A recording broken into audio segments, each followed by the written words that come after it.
Rain had been falling since evening, not heavy, just steady enough to make the city feel emptier than usual.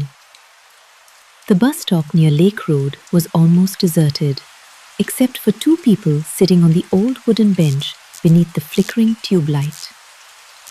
One was a young man in office clothes, staring at his dead phone in frustration. The other was an old man, thin, pale, motionless. His grey sweater looked damp despite sitting under the shade. Water dripped slowly from the edge of his umbrella onto the concrete below. The young man noticed him almost immediately, not because he was doing anything strange, but because he didn't seem completely present, like someone copied from an old photograph and placed into the real world. After a few minutes, the young man smiled politely. "Terrible weather." The old man nodded once. "You'll miss your bus today," he said quietly. His voice sounded oddly hollow. The young man laughed. "At this point, I just want to get home alive." The old man slowly turned towards him. "Not everyone does." Something about the reply made the young man uncomfortable. Rainwater gathered near the road in long black reflections. The streetlight above them buzzed weakly. The young man tried again. "Do you live nearby?" The old man looked back at the road. "I used to."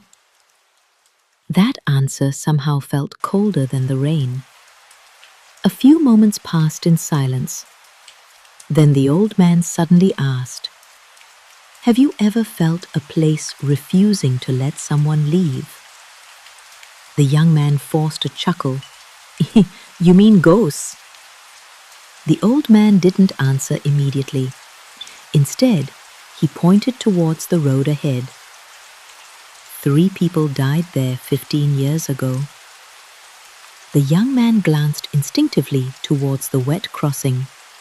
"Accident?" The old man nodded. A bus lost control in the rain. The tube light flickered once. "People say one of them still comes back." The young man smiled nervously now. "And you believe that?"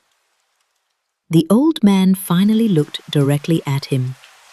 His face seemed unusually pale under the white light, almost lifeless. "I see him almost every evening."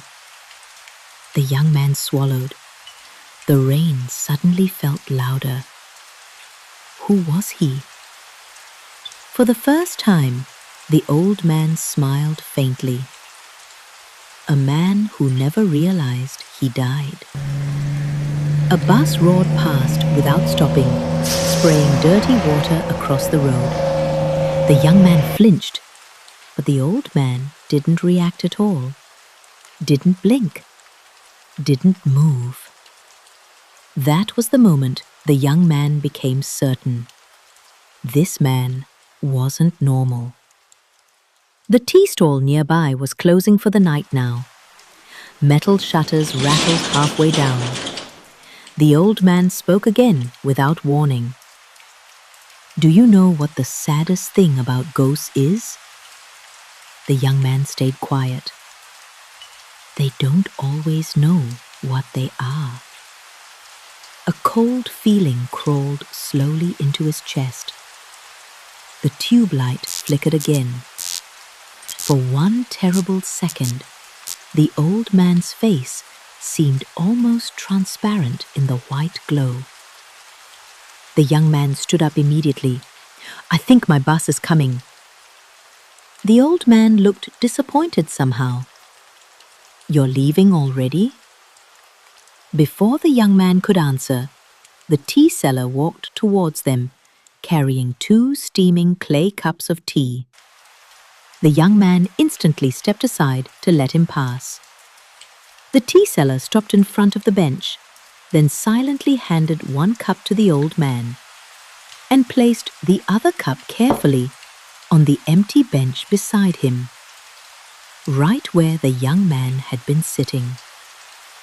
The old man looked up slowly, not at the tea seller, at the empty space beside him.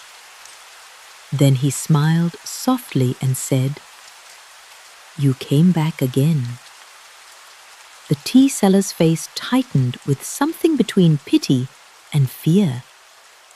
After a long silence, he whispered into the rain, "He always does." The old man gently pushed the untouched cup a little closer toward the empty space, as if offering it to someone sitting there, someone only he could see. And for the first time that night, the bench beside him looked slightly wet, like a man had been sitting there.